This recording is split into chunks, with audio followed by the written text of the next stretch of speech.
Imagine caminhar por São Paulo, mas não pela cidade gigantesca que existe hoje, sem arranha-céus, sem avenidas cheias de carros, sem metrô, sem ônibus, sem o barulho constante de uma metrópole.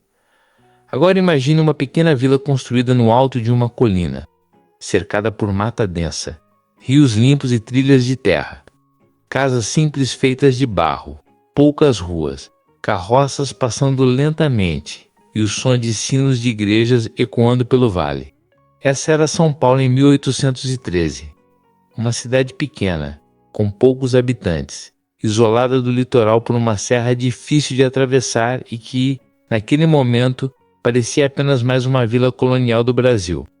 Mas o que quase ninguém imagina é que essa pequena cidade escondia histórias curiosas, costumes muito diferentes dos atuais e uma rotina que hoje parece quase impossível de imaginar. Neste vídeo, vamos viajar no tempo para descobrir como era a vida em São Paulo em 1813. Vamos caminhar por suas ruas de terra, conhecer as casas da época, entender como as pessoas trabalhavam, o que elas comiam, como se divertiam e quais eram os desafios de viver ali naquele período. Durante o vídeo, você também vai descobrir como funcionava o comércio da cidade, como eram as viagens naquela época e por que São Paulo ainda parecia um lugar distante do resto do mundo. E um detalhe importante: todas as imagens que você verá neste vídeo são reconstruções históricas feitas com inteligência artificial, baseadas em descrições, mapas e registros da época, para mostrar da forma mais próxima possível como a cidade poderia ter sido. Agora prepare-se para voltar mais de 200 anos no passado, porque a São Paulo de 1813 era muito diferente da cidade que conhecemos hoje. No início do século XIX, São Paulo era uma cidade pequena, com cerca de 20 mil habitantes. Esse número pode parecer grande para a época, mas comparado com os milhões de pessoas que vivem na cidade hoje, era praticamente uma pequena comunidade. A cidade estava concentrada em uma área elevada entre dois rios importantes, o Tamanduateí e o Anhangabaú. Esses rios formavam vales ao redor da colina onde a cidade cresceu. Isso fazia com que São Paulo tivesse uma posição estratégica, protegida naturalmente pelo relevo. Se alguém pudesse observar a cidade de longe em 1813, veria um pequeno agrupamento de casas cercado por áreas verdes, trilhas e muita mata. Grande parte das ruas era estreita e feita de terra batida. Quando chovia, essas ruas ficavam cheias de lama.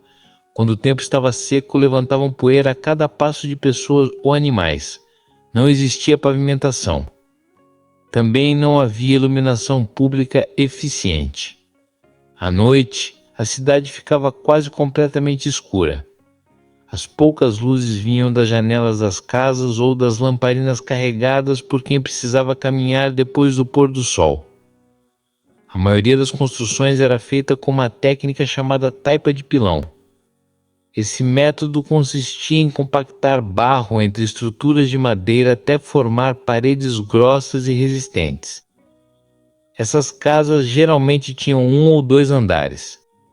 Os telhados eram feitos com telhas de barro e as janelas eram pequenas.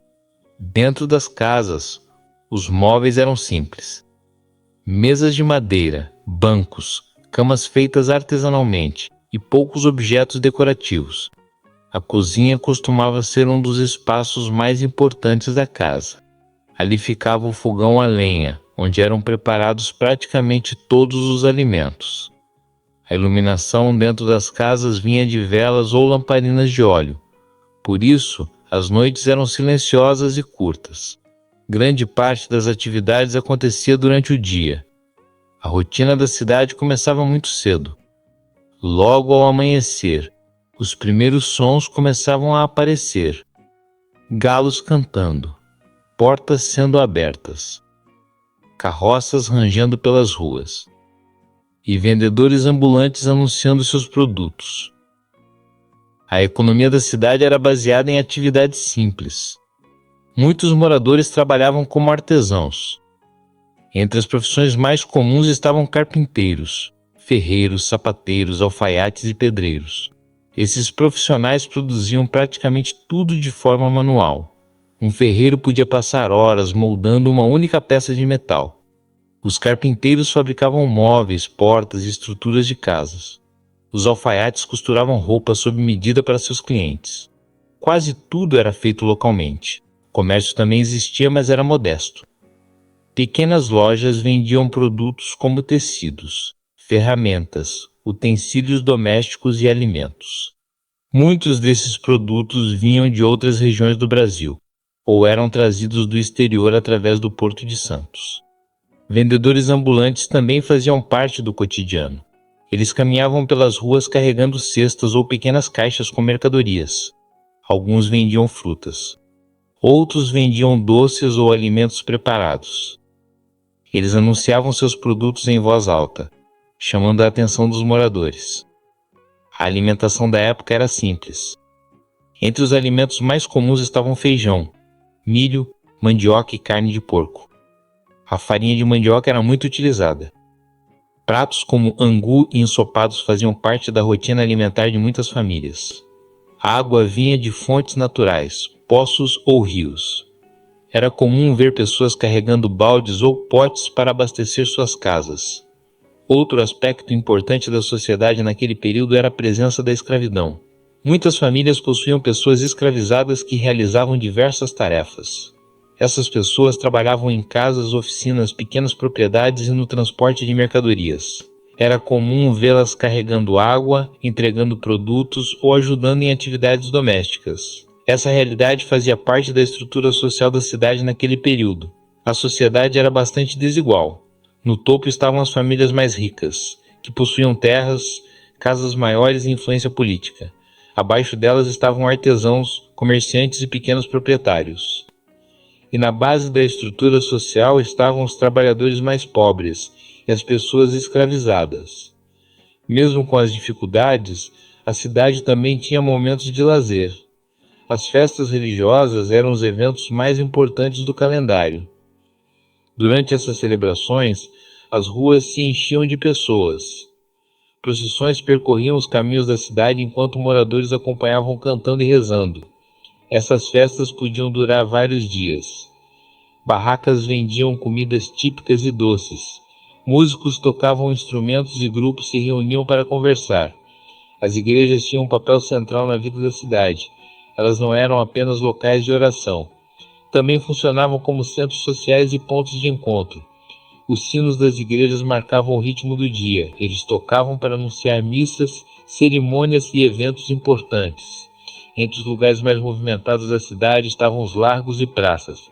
Ali as pessoas se encontravam para conversar, negociar ou simplesmente observar o movimento. Sem televisão, rádio ou internet, grande parte do entretenimento vinha da convivência social. As notícias chegavam lentamente. Viajantes e comerciantes traziam informações de outras regiões. Às vezes demorava semanas para que uma novidade se espalhasse pela cidade. Viajar naquela época não era fácil. As estradas eram apenas trilhas de terra que atravessavam áreas de mata. O principal meio de transporte era o cavalo ou a mula. Tropeiros viajavam por longas distâncias transportando mercadorias. Essas caravanas eram fundamentais para o comércio. Eles levavam sal, ferramentas, alimentos e outros produtos entre diferentes regiões. A viagem entre São Paulo e o litoral podia levar dias. O caminho passava pela Serra do Mar, uma região íngreme cheia de curvas. Durante a chuva, a trilha ficava escorregadia e perigosa. Mesmo assim, essa rota era essencial para a cidade. Sem ela, São Paulo ficaria completamente isolada. Ao redor da cidade existia uma grande área de natureza preservada.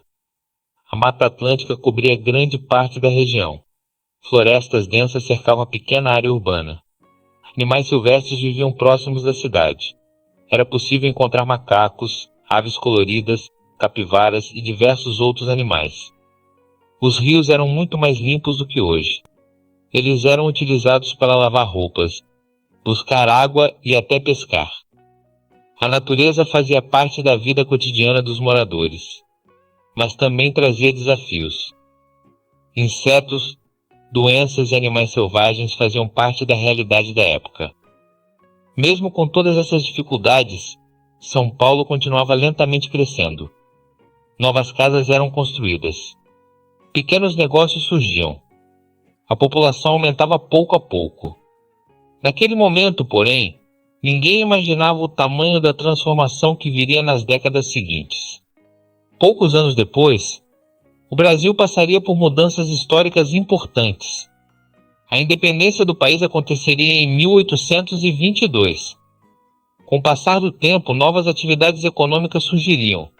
O cultivo do café se expandiria pelo interior paulista. Ferrovias seriam construídas. Imigrantes chegariam de várias partes do mundo. E aquela pequena cidade de ruas de terra começaria a crescer de forma impressionante. As casas simples de taipa dariam lugar a construções maiores. As trilhas se transformariam em avenidas. A população aumentaria milhões de vezes. O lugar que em 1813 parecia apenas uma pequena vila colonial acabaria se transformando em uma das maiores cidades do planeta. Hoje, milhões de pessoas caminham diariamente por lugares que, há mais de 200 anos, eram apenas ruas silenciosas de terra cercadas por natureza. E imaginar como era São Paulo naquele tempo nos ajuda a entender o quanto a cidade mudou ao longo da história.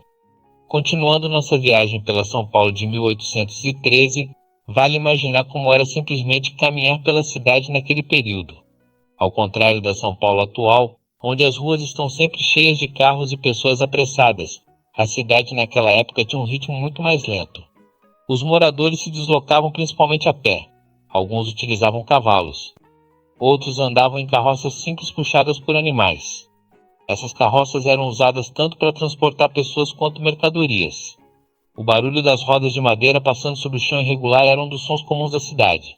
Outro som frequente era o das ferraduras dos cavalos batendo no solo. Ao longo do dia era possível ver tropeiros chegando com suas tropas de mulas carregadas de produtos. Esses animais traziam sacos, caixas e barris com mercadorias vindas de outras regiões. Quando uma tropa chegava, o movimento aumentava. Comerciantes se aproximavam para negociar. Moradores curiosos observavam as novidades que haviam chegado. Esses momentos traziam uma sensação de ligação com o mundo exterior, porque, apesar de ser importante na região, São Paulo ainda era uma cidade relativamente isolada. As notícias demoravam para chegar. Informações sobre acontecimentos em outras partes do Brasil ou da Europa podiam levar semanas ou até meses. Por isso, viajantes muitas vezes se tornavam verdadeiras fontes de informação. Quando alguém chegava de longe, era comum que moradores perguntassem sobre o que estava acontecendo em outros lugares. Outra parte importante da vida urbana eram os mercados. Embora não existissem grandes mercados organizados como hoje, algumas áreas da cidade concentravam a venda de alimentos. Produtores das áreas rurais próximas traziam seus produtos para vender. Eles chegavam com cestos cheios de frutas, verduras e outros alimentos. Entre os produtos comuns estavam milho, feijão, mandioca, abóbora e frutas da região. As trocas nem sempre eram feitas apenas com dinheiro. Em alguns casos, também existiam trocas diretas de produtos. Um alimento podia ser trocado por outro, ou um serviço podia ser trocado por mercadorias. Esse tipo de negociação era comum em comunidades menores. Enquanto o comércio acontecia, as ruas se enchiam de vozes. Pessoas conversando, negociando e discutindo preços. Apesar do movimento, o ambiente ainda era muito diferente da agitação das cidades modernas. Não existiam grandes multidões. A cidade era pequena o suficiente para que muitas pessoas se conhecessem. Isso criava um ambiente mais próximo entre os moradores. As famílias muitas vezes viviam próximas umas das outras. Os vizinhos se conheciam e interagiam com frequência. A ajuda entre moradores também era comum. Quando alguém precisava construir uma casa, por exemplo, vizinhos podiam ajudar no trabalho. Quando havia problemas, como doenças ou dificuldades financeiras, a comunidade muitas vezes se mobilizava. Essa proximidade fazia parte da vida cotidiana. Outro aspecto importante da cidade era a presença constante da natureza. Mesmo dentro da área urbana, era possível ver árvores e áreas abertas. As construções não ocupavam todo o espaço. Entre as casas existiam quintais, hortas e pequenos terrenos. Muitas famílias cultivavam alimentos em seus próprios quintais. Era comum plantar ervas, verduras e frutas. Alguns também criavam galinhas ou outros pequenos animais. Isso ajudava a complementar a alimentação da família. O ar também era muito diferente do que encontramos hoje em uma grande cidade, sem fábricas, sem grande circulação de veículos e com muita vegetação ao redor. O ambiente era muito mais limpo. O cheiro predominante era o da terra, das plantas e da madeira. Mas nem tudo era tranquilo. A vida naquela época também tinha muitos desafios. Um deles era a saúde. A medicina ainda era bastante limitada. Muitas doenças eram difíceis de tratar. Epidemias podiam se espalhar rapidamente. Sem hospitais modernos ou medicamentos avançados, as pessoas dependiam de tratamentos simples. Ervas medicinais eram usadas com frequência. Alguns curandeiros e médicos da época tentavam tratar doenças com os conhecimentos disponíveis. Mesmo assim, muitas enfermidades eram perigosas. Outro desafio era o abastecimento de água. Como não existia sistema moderno de encanamento, as pessoas precisavam buscar água manualmente. Poços e fontes eram muito importantes. Em algumas áreas, moradores caminhavam diariamente para coletar água. Essa água era usada para beber, cozinhar e lavar roupas. Falando em lavar roupas, essa era uma atividade bastante comum perto dos rios. Grupos de pessoas se reuniam nas margens para lavar tecidos. Era também um momento de conversa e convivência. Enquanto trabalhavam, as pessoas trocavam histórias e notícias. Esses encontros ajudavam a fortalecer os laços sociais. Quando o dia começava a terminar, a cidade lentamente ficava mais silenciosa. Sem iluminação pública eficiente, a maioria das atividades diminuía após o pôr do sol. As famílias voltavam para suas casas. As portas eram fechadas. As ruas ficavam cada vez mais vazias. Algumas tavernas ainda permaneciam abertas. Esses locais serviam comida, bebidas e funcionavam como pontos de encontro. Ali, homens se reuniam para conversar, contar histórias e discutir acontecimentos do dia. Mas fora desses lugares, a cidade mergulhava em um silêncio profundo. A única iluminação vinha da lua, das estrelas e das poucas lamparinas dentro das casas. Esse silêncio noturno era algo comum em cidades daquela época. Bem diferente da São Paulo atual, que nunca dorme completamente. Ao pensar na cidade de 1813, é difícil imaginar que aquele pequeno conjunto de ruas e casas se transformaria em uma das maiores metrópoles do mundo. Mas a história ainda estava apenas começando. Ao longo das décadas seguintes, acontecimentos importantes mudariam completamente o destino da cidade. Novas estradas seriam abertas, ferrovias seriam construídas. Grandes ondas de imigração chegariam ao estado de São Paulo. O café se tornaria uma das atividades econômicas mais importantes da região, e a cidade começaria a crescer de forma acelerada. A pequena São Paulo colonial se transformaria em um centro econômico, cultural e político cada vez mais influente. Mas em 1813, tudo isso ainda parecia distante. Naquele momento, a cidade era apenas uma comunidade tranquila, cercada por natureza, onde a vida seguia em um ritmo lento e previsível. Uma São Paulo quase reconhecível para quem conhece a cidade hoje. Se você gostou dessa viagem no tempo, deixa o like e se inscreve no canal para ver mais reconstruções históricas de cidades antigas feitas com inteligência artificial. Comenta aqui embaixo qual cidade histórica você gostaria de ver no próximo vídeo.